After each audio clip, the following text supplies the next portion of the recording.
Alright, Dustin with Tango Down Customer Finishing. So I'm doing things a little bit different today. Finally got the camera up. Wanted to show you guys how to do a cryptech scheme and also how to use our stencils. So we're working with this Revision Ballistic Helmet, and here we go. Alright, so I just stripped everything off, sanded it down a little bit, and I hit it with some brake cleaner. While that's drying, as you can see, I enlarged my cryptech stencil to fit this helmet, and I'm weeding everything out. It goes a lot slower when it's not in slow-mo. Alright, now that everything's weeded out, these are the colors I'm going to be working with. Matte black and snow gray. So I'm mixing up my snow gray now. You're going to see me do a mag here.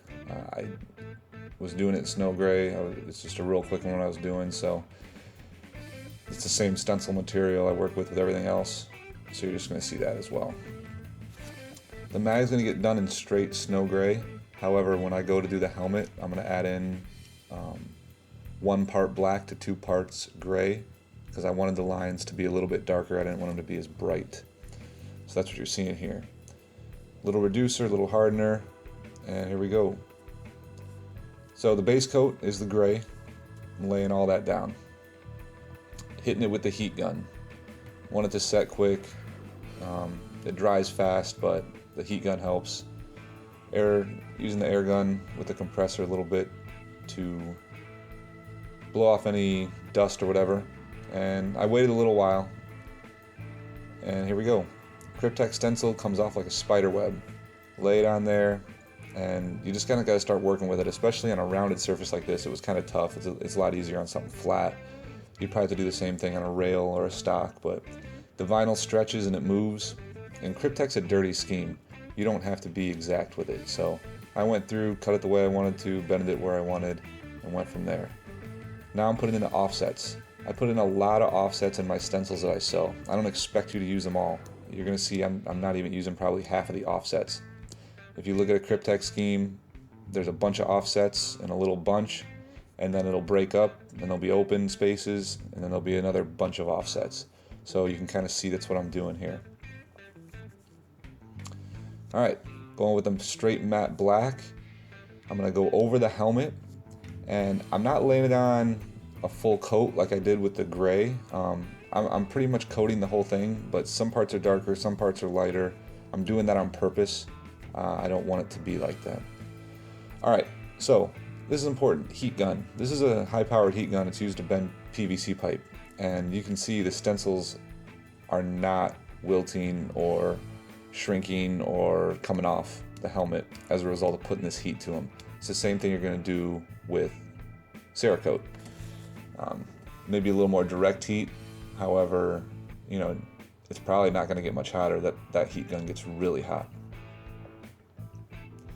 Alright, so now the way I like to do my Cryptech is I start peeling off all the stencils at this point, and I go back and do the touch-up work after this. So peel off the spider web, get all the offsets, make sure even the ones that got coated in black you don't forget.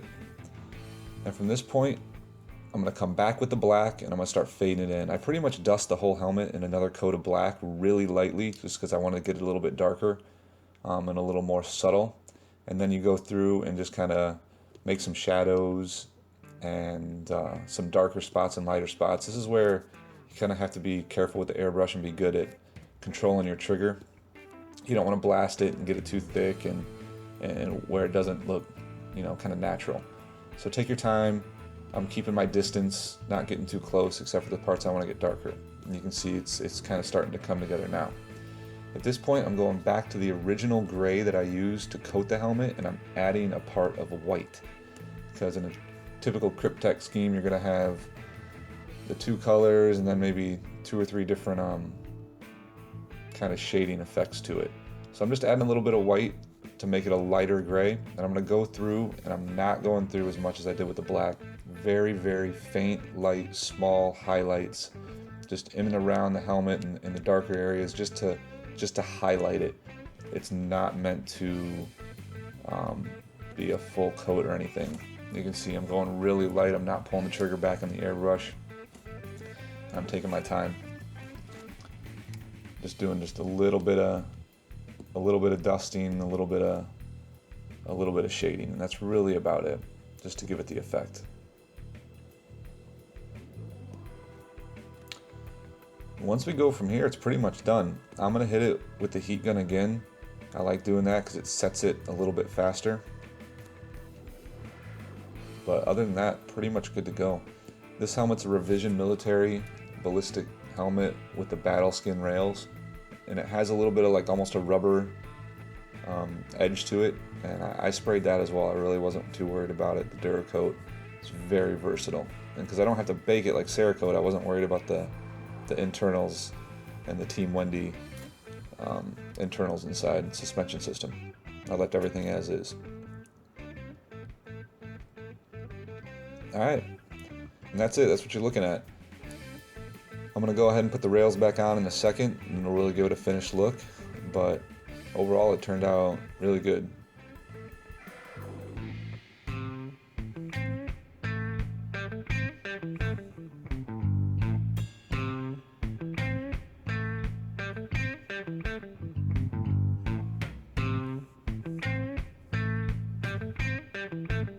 There it is. Rails back on with the magic of video.